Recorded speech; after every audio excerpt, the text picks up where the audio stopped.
All right, folks, thanks for being here. We'll open up today's press conference. Front row, Dave Biddle, 24/7 Sports. Hi, Ryan. Defensively, what's maybe your biggest area of concern? Like, what's maybe an area you guys want to clean up the most? Well, coming out of the game, I think when you look at the game, the first thing you recognize, we lost the turnover battle. Anytime you play in a game like that hurts you. We didn't create any turnovers. That's the first thing. The second thing was the explosive plays. Too many explosive plays. So, right out of the gate, that's the first thing. And then we didn't win the rushing yards. So, all of those things have got to get fixed if we're going to win a game like that. Far left, Joe Nugent, WCMH. Is there any update on Josh Simmons, his status? Yeah, he'll be out for the season. Yeah, he I won't get into all the details of it, but yeah, it's a knee injury, and so he'll be out. What kind of progress did he make since joining this program about a year and a half ago? Oh yeah, no, he really had made a lot of progress and was playing very, very well. So big loss, but got an opportunity to for another guy to step up. Zen will be in there and help have a good week of practice this week. And I thought he stepped up and did a nice job in the Oregon game. He's a veteran guy who's played a lot of football here in the program, not as much in games, but goes against really good players every day in practice. So I think he was able to go into that game in a big environment and build confidence coming out of it. Third row left, Andy Andrews, 11 Warriors. Yeah, I know you guys have a high pressure rate looking at some of those numbers, but are you happy with the pass rush, the amount it's getting home, and maybe the scheme that's being drawn up to get after the quarterback? Again, I'm not happy with anything right now, but certainly we want to get more pressure on the quarterback. There's no question. And it's the coach's job to make sure that we put our players in a situation and environment to be successful. So that's the first thing we've got to look at, and then it's the player's job to go do it and execute it. So all those things were part of the conversation this past week, and we definitely need to do a better job there. Stefan Kreisny, Cleveland.com. You mentioned Zen there. He's been part of the program, even if he hasn't played as much in games. Where have you kind of seen him grow the most throughout the past few years that gives you confidence that he can slot in there? What you see every day in practice, and a veteran guy that's, it's been in the program for a while, so he knows what we're doing. And then what you see every day in practice. And, that's the thing about being a backup is, you never know when your time is going to be. And then all of a sudden you get thrust into a game like that one. But he was ready. Was it perfect? No, but, he did some good things. And so, he's got some good guys right next to him with Donovan and Seth that can, help communicate some of those things that are going on with the calls.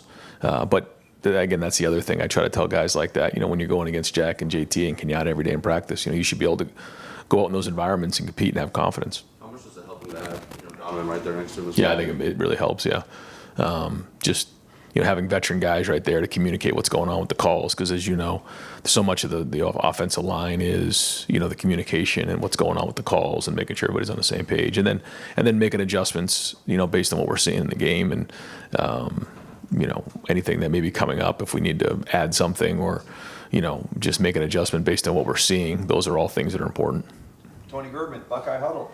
Ryan, rumor last week that Lathan Ransom was injured in practice. Can you address that and anything there? Yeah, no other updates on any injuries right now. Yeah. Jeremy Birmingham, the podcast. Ryan, you've said before, after games that don't go your way, you guys have to evaluate whether it's coaching, talent, or execution, or scheme, talent, or execution. As you look back at Oregon, do you pinpoint one of those as a problem? And if so, what's the step to address it? Because there's obviously other talent-equated games coming. Yeah, I think the first thing, like you said, you look at the personnel. You have to make sure we got the right people in the right spots. I think we do. Maybe we can tweak a few things, but I think we have the right people in the right spots. Then it comes down to scheme. I think there's some things that we can do better for sure, putting guys in better situations to be successful.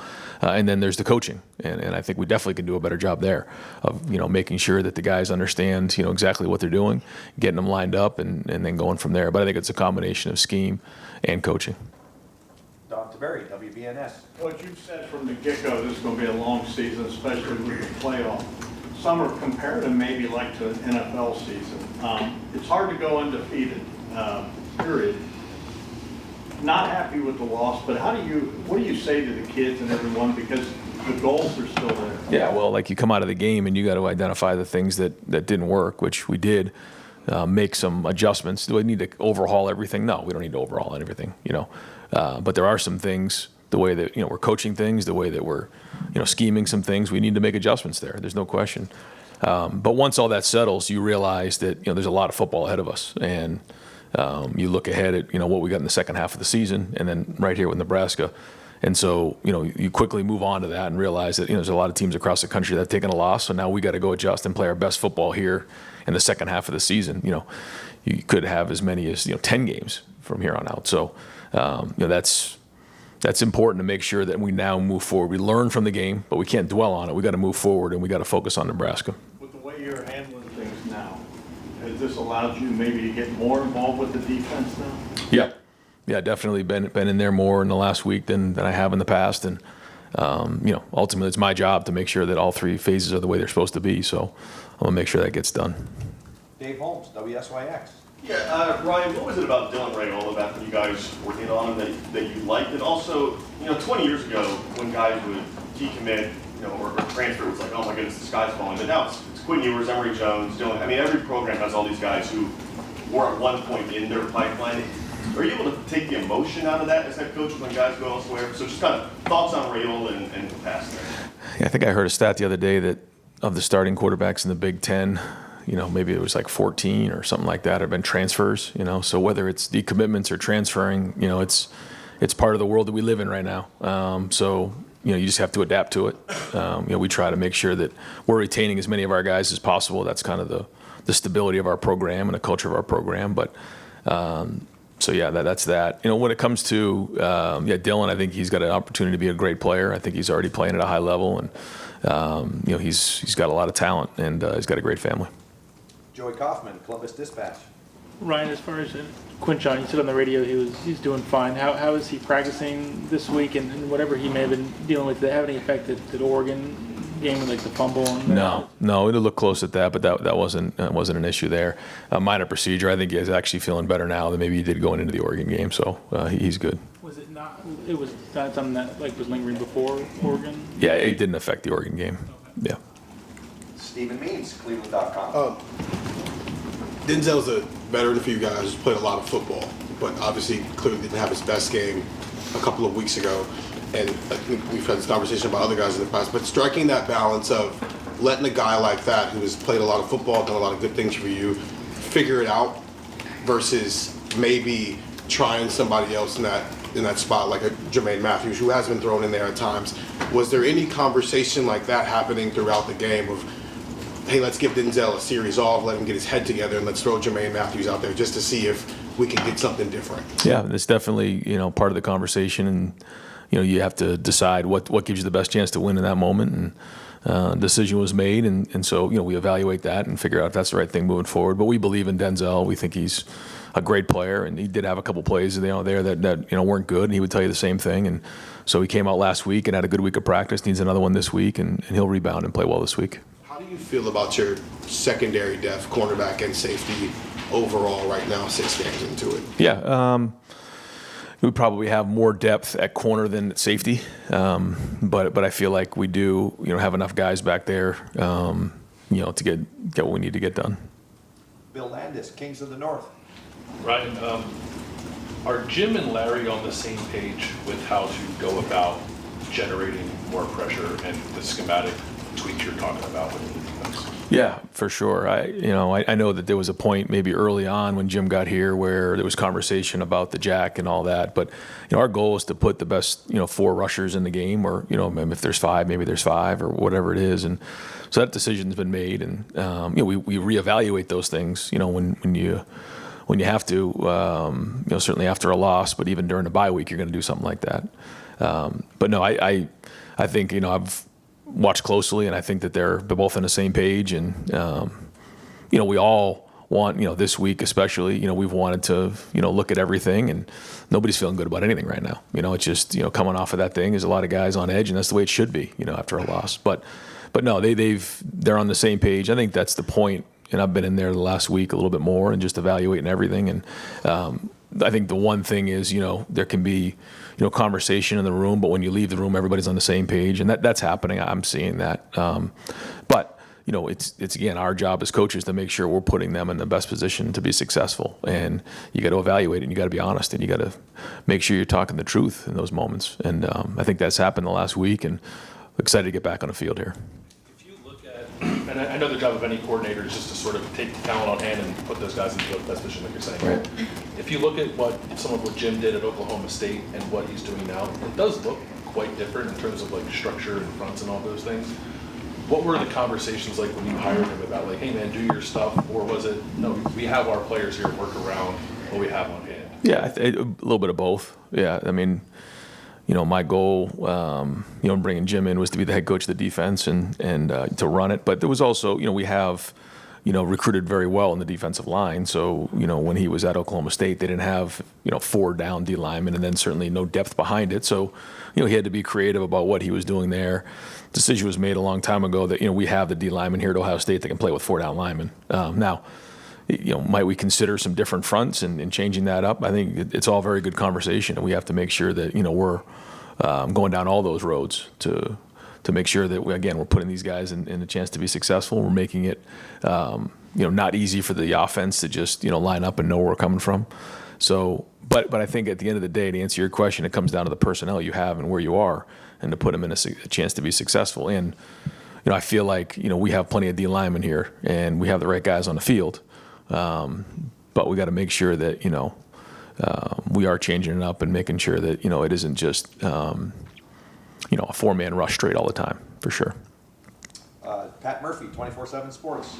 Ryan, you mentioned previously about Chip that he's a guy who will stick with the run.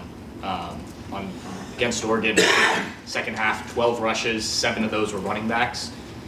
Why did you guys get away from that? And obviously you moved the ball. Why did it get away from that in that game? No, I think probably, the last drive probably skewed it a little bit because it was in a 2-minute drill, but I thought we had a good mix of run and pass in that game. And, I think that we were explosive. I think we had 11 explosive plays, and a bunch of them were in the pass game. So I like the way he called it. And, we do have to win the rushing yards, though, so we got to keep hammering that. But, no, I think the balance is what you're looking for there, and I like the way the guys came out and moved the ball down the field in the 2-minute drill. That part was good. Obviously, the end wasn't what we wanted, but I think that overall execution, you could see that we're in a position to go win games. Now we got to go win games, and a big part of that is what we're talking about here. Winning in the fourth quarter and finishing out games. So all things that we're looking at and talking about. Is that a matter of him kind of feeling it in the moment and Will playing the way he was? You kind of go with what's working in that situation? Yeah, a big part of it is what you're seeing too, for looks. And, I think there was some times where we were in 11 personnel and they had base in the game. And, so there was some different things that they were doing. So I think that's the sign of a good offense, when you can quickly, go to one thing based on what you're seeing. And now if all of a sudden we were just throwing the ball and it was a mess and we weren't completing the ball, then I think that would be the problem. But again, I thought we had a good mix there, and again, didn't finish it the way we wanted to. 5th row left, Noah Weiskopf, the Lantern. Yeah, Ryan, how important do you think it was to have a bye week right after a loss to almost let that feeling sink in for the players, the coaching staff? Do you think that's significant? I mean, it is what it is. It was a long week for all of us, and a lot of hours in here talking about it, and you sit on it and you chew on it, and then eventually you move on and you look forward, and that's kind of where we are. And we did that last Wednesday. Tuesday we came out here practice, and then Wednesday we said, okay, here's what we got moving forward. Here are the things that we got to get done and address them. So I think we did get an opportunity to get some guys some rest and get them healthy. Also get some younger guys a bunch of reps. So got back here Sunday, practice on Sunday, and now have a team meeting here at 2:30 and get back to work on a Tuesday practice. Rob Aller, Columbus Dispatch. Ryan, I asked Jim after the game if maybe part of the defensive issues were sort of a shock to the system, not seeing that kind of speed in a game situation. He said it's possible. He said it's up to him to try to fix that and get that talent and quality better. How do you do that? I mean, you've got talent in practice, but how do you work that out? Well, like you said, you got to find ways in practice, and that's been part of the conversation, as you can imagine, this past week, of putting those guys in that situation, challenging them more vertically in practice, because it's our job as coaches to put them in an environment so that they're ready to go. So That's it. But you learn some hard lessons in a game like that when things like that get behind you. So it's our job as coaches. We got to own it and train these guys better. Where are you with deep ball, the long passes? That's been an issue, sort of. Is that something you guys really need to focus on? Are you happy with where you are with it? Is that part of, okay. No, not happy. No, and yes, we have to do a better job with that. So we'll be launching balls today. Good, Rob? Yeah. Spencer Holbrook, Letterman Row. Right, I know you said you don't have the injury update elsewhere, but do you have an update on Will? And then if he is out for as long as he has to be out? Will Howard? No, Will Kazmarek. Oh. Where does the tight end position go? We'll be out for a little while, but we feel like we have depth in that position. I thought G. Scott played one of his better games in terms of running routes down the field. That part was good, blocking, and then Jelani's gonna have to step up now. Bennett Christian's gonna have to step up. These guys are gonna have to play, and we have to put them in there. But they've been training, they've been working, they've been practicing. They don't miss any reps. But now they're going to be thrust into it, and we knew this was going to happen. This is a great example. Second half of the season, here we go. So, but now they're going to be put into it, and so I think Keenan's done a nice job of building depth. Pat Gerd is in there as well. So all those guys are going to play. You used Bennett a little bit in the run blocking. How important is he going to be moving forward with that, since Will is kind of your ace there in run blocking? Yeah, Bennett's gotten better. He's gotten a lot better. Spring, he made some progress. Preseason, you started to see some more. He started to get more consistent. And then as the season's gone on, you've seen him improve, and now he's doing it in games. So, his physicality is going to help us, and he's done a good job running routes as well. So it's time for him to play anyways. So this has kind of happened at the right time. Jeff Gilbert, Press Pros. Yeah, Ryan. Will said that after the game the other night. Maybe there's a lighter fire under us. You've said a couple times not happy with things or with anything you said earlier. Just the attitude, the approach, a chip on the shoulder since this loss.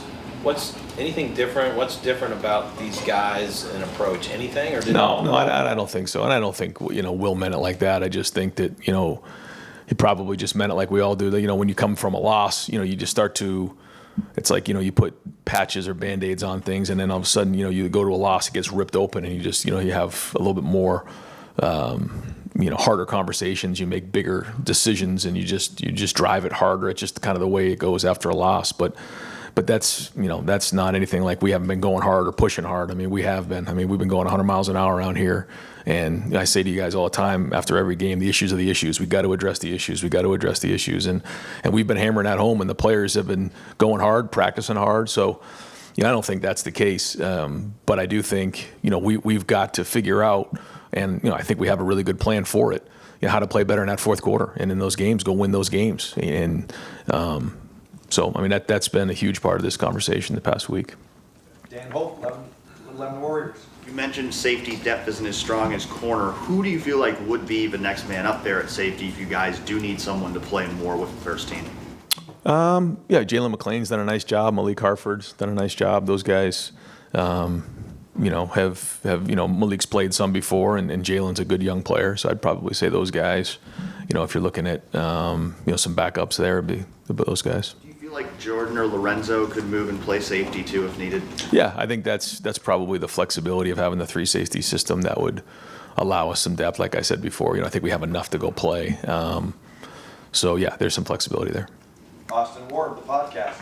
I feel like we're probably belaboring this point, but when Nick Saban says that Ohio State's pass rush is antiquated, did you agree with that after what you saw last week? You prepared for a lot of offenses, and he knows a lot of defense. Is that an accurate description? Well, when it doesn't work, I mean, it's accurate. It's not working. So there's a lot of different ways to do it. There's different strategies on how to go do that. But when you have the results that you do right now, then certainly it's not working, and that has to change. Andy Backstrom, Letterman Road. Yeah, Ryan, it's one thing to play here, it's another thing to suffer a loss here and respond to that. What do you see from Will specifically, Will Howard, and how he's kind of responded to the game at Oregon?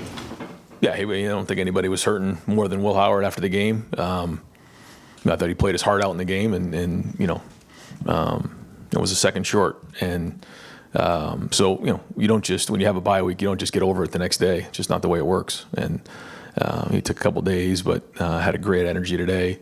Was in asking questions about, some of the past game with the offensive staff, bouncing around. He looks good. He had a really good practice on Sunday. So, he's ready to go play the second half of the season. Just to follow up, you mentioned several times being more involved with the defense. What does that exactly look like for you? Is it just in the meeting rooms? Are you working hands-on with players individually? What's got that balance for you? Yeah, all the above. Yeah, on the field, in the meeting room.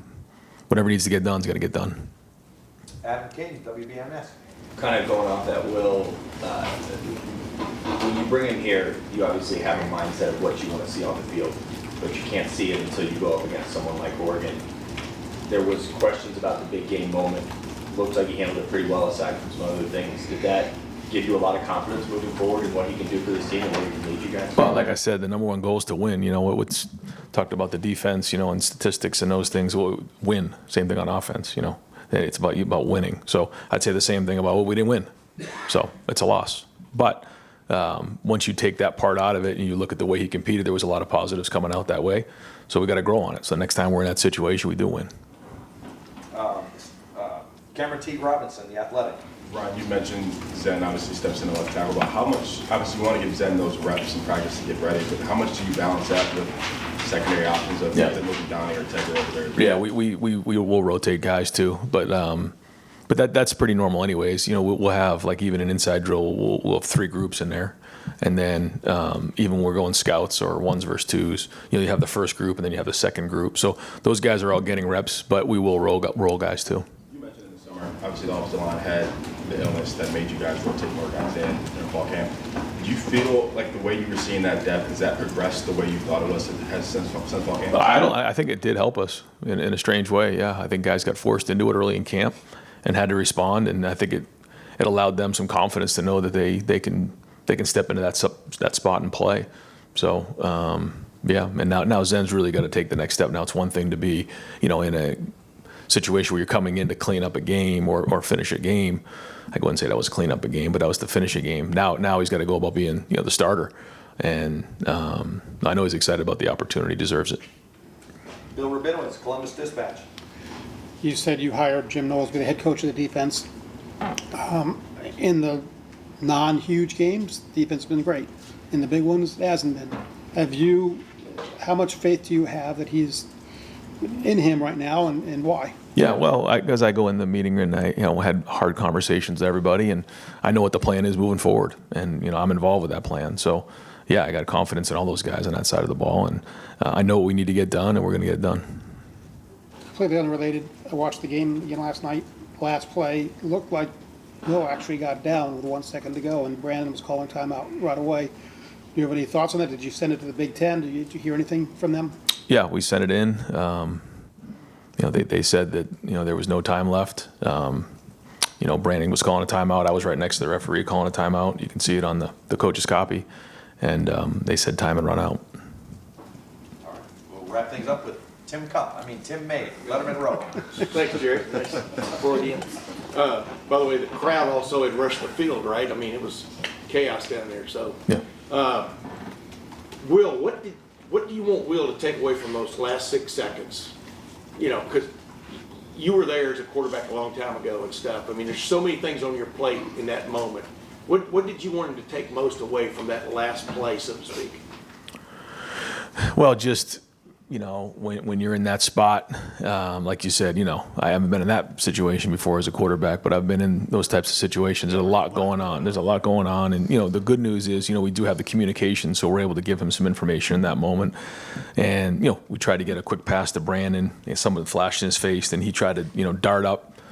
And with 6 seconds left, you got to get down pretty quick. And so I think, if we could all do it all over again, he would have got down quicker, or we probably, would have called something maybe with a little bit more spacing to the field. You second guess all these calls when it doesn't work out. So when we're in that situation again, which we worked that same exact situation twice last week where, there was the same time on the clock and we had one timeout in the minus 25-yard line and we had to go kick a field goal. So we continued to work that. Not that we don't do that anyways, but we'll just continually, go through those situations so that when those situations come up, we're just ready to handle it better. But But I would just say, obviously in that moment when you have that, we did save the timeout so that if he was to, get vertical and get down, we could call the timeout quickly.